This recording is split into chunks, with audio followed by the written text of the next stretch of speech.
The echo of the past Oak Ridge University had a reputation not only for academic excellence, but also for inexplicable supernatural events. The old dormitory, known as the Shadows of Holloway, had been home to many students, but rumors about its tragic and haunting stories led to its deactivation. It was said that the house was a place where pain and loneliness accumulated, echoing through its walls. On a Halloween night, a group of 5 students, Lucas, Maria, Rafael, Sarah, and Tiago, decided to break into the place, attracted by the idea of filming a ghost vlog. Armed with flashlights and cameras, they entered the house, which felt more like a time capsule. The walls were covered in mold, the furniture was draped with white sheets, and a thick layer of dust covered the floor. As they stepped, the sound of their boots echoed, as if the very space was whispering their presence. As they explored, they began to hear murmurs coming from a dark corner of the room. At first, they thought it was just echoes, but soon they realized the voices were more distinct and filled with despair. "Help me. Help us," voices whispered, sending a chilling wave down each of their spines. They approached the sound, drawn by curiosity, but soon felt suffocated by the sensation of being watched. In the basement, they found a tattered diary filled with notes from a student who had lived there years before. The pages were stained with what appeared to be dried blood, and the writing spoke of an entity that fed on fear and pain. "She is the guardian of this house, and those who disrespect her become part of her collection," the student wrote. As they read, the lights began to flicker wildly, and the temperature dropped even further.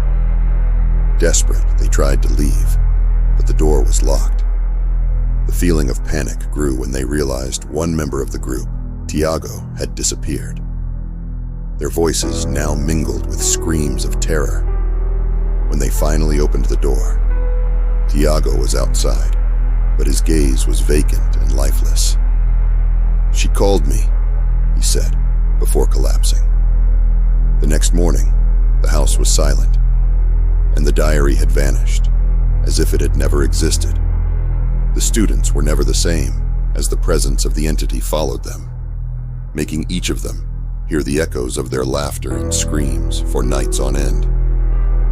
The legend of the Professor Harold Grayson was an enigmatic figure at Crestwood University. He had a charismatic presence, but many students felt a chill when entering his classroom. The walls were lined with horror books and classic works, but what intrigued them most were the portraits of dark characters that seemed to watch them. The professor spoke passionately about themes of life and death, and his students often left his classes disturbed, filled with doubts about what was real. Sarah, a literature student, began to notice strange patterns in the stories he told. During one class, she recalled a tale about a woman who had disappeared in the town, and the professor mentioned how literature could capture souls. Intrigued, she decided to investigate the professor's past and discovered that he had lost his wife, Elizabeth, in a car accident years ago. Since then, he had isolated himself, and many claimed that his sanity had deteriorated. One night, Sarah decided to confront him after class. In the professor's office, she encountered a macabre environment. The air was heavy with the smell of old books and melted wax. As they talked, he revealed that he was trying to bring Elizabeth back through his stories. "I write for her every day," he said, his eyes burning with disturbing intensity. "If I can create the perfect story, she will return to me." Sarah began to feel a strange presence around her. The shadows became longer, and the lights flickered. "She is here," the professor murmured, looking toward a dark corner of the room. Suddenly, the walls began to whisper, and ghostly figures appeared in the shadows. Sarah froze in fear as she realized that the souls of missing students were trapped there, their essence drained to feed the professor's obsession. In a moment of desperation, tried to escape, but the shadows held her.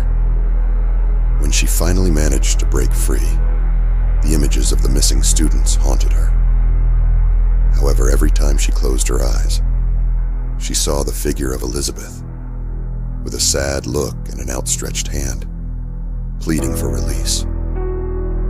Sarah knew that, like the others, she too could become part of the story the professor was writing, the House of Echoes. The House of Echoes was a landmark at Sterling University, a place of urban legends that few dared to explore. It was said that those who entered felt the weight of sad memories trapped between the walls, as if the souls of the former residents had never found peace.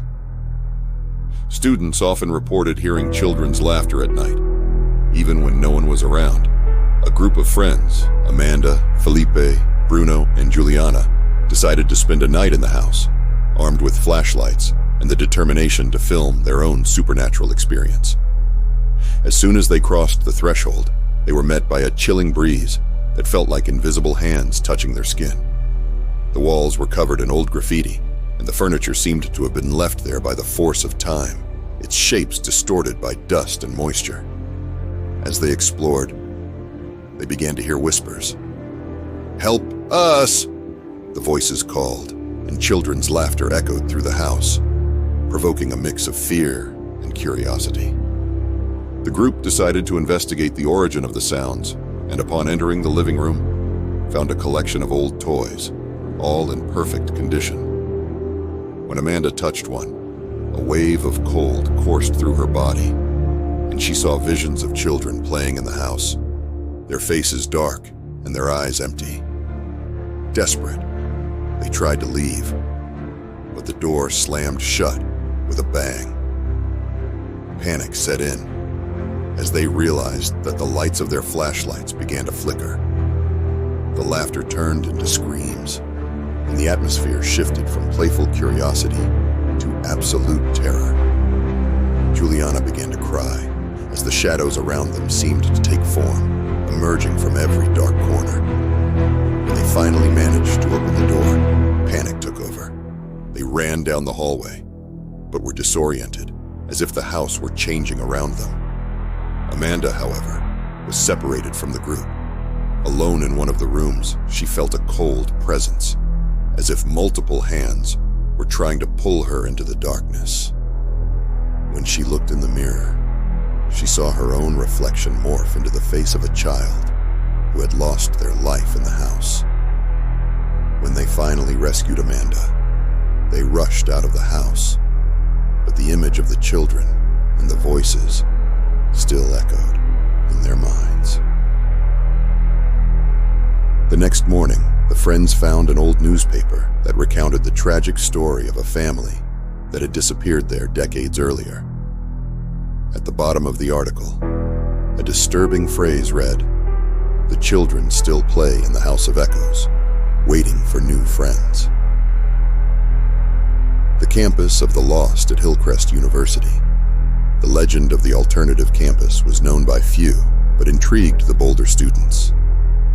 It was said that on nights of a full moon, the campus took on a distorted appearance, where everything familiar became strange and threatening. A group of friends, motivated by curiosity and the desire to challenge the unknown, decided to investigate the legend. On the night of the full moon, they gathered at a familiar starting point. But as they began to walk, something felt off. The shadows danced erratically, and the sounds of the night became distorted. The feeling of being watched was oppressive, and the friends tried to ignore the chill that enveloped them. When they arrived at the old auditorium, everything seemed the same, but a strange energy lingered in the air. The place was illuminated by a ghostly light, and the benches were occupied by indistinct figures with faces covered by shadows. As they sat down, one of the friends, Daniel, felt a cold hand rest on his shoulder. He turned around, but there was no one there. The figures began to move, and the friends realized they were surrounded by sad and desperate faces that seemed to whisper stories of loss and regret. One of them, a young woman, approached Daniel, her empty eyes reflecting profound pain. "We are trapped here. No one remembers us," she said, her voice a mix of despair and sadness. As they tried to escape, the group was guided by an invisible force that led them into a maze of hallways they had never seen before. The walls were covered with portraits of students who had disappeared over the years, and the faces seemed alive, crying and screaming for help. They found themselves in a room filled with mirrors, where their reflections began to distort, transforming into terrifying versions of themselves.